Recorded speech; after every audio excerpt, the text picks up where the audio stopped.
Aujourd'hui, toute surface peut devenir génératrice d'énergie et ainsi apporter de l'intelligence dans notre manière de consommer l'électricité. Notre ambition est d'utiliser l'innovation technologique au service de la rupture énergétique qui s'annonce, en appliquant du photovoltaïque sur tout type de support sans en impacter le design. L'énergie solaire est une formidable alternative aux énergies fossiles ou nucléaires par exemple, parce qu'elle est naturelle, parce qu'elle est non polluante, parce qu'elle est illimitée, et aussi parce qu'elle est proche de la source de consommation.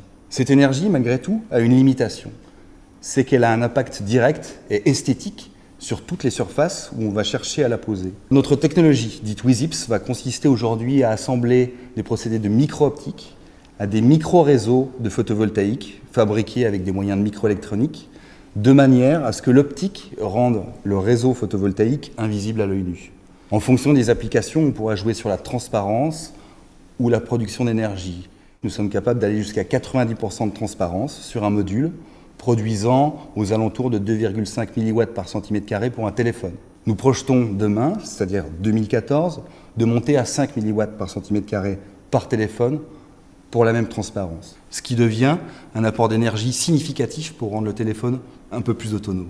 Par exemple, concerner les écrans publicitaires ou d'affichage que nous pouvons et nous savons aujourd'hui rendre autonomes en énergie. Elle va s'appliquer sur les moyens de transport, de manière à alimenter des fonctions décentralisées par exemple. Elle va aussi s'intégrer sur du vitrage, de manière à alimenter des fonctions de domotique dans des bâtiments.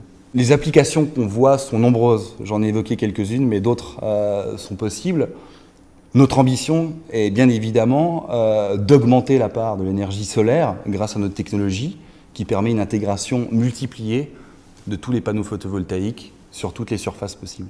Ceci étant dit, notre technologie n'a pas de limites intrinsèques elle-même, à part évidemment les limites des matériaux photovoltaïques, desquels nous ne sommes pas dépendants puisque nous sommes des intégrateurs. Il en reste que pour arriver à des objets totalement autonomes, nous aurons besoin à un moment donné que ces objets soient moins énergivores.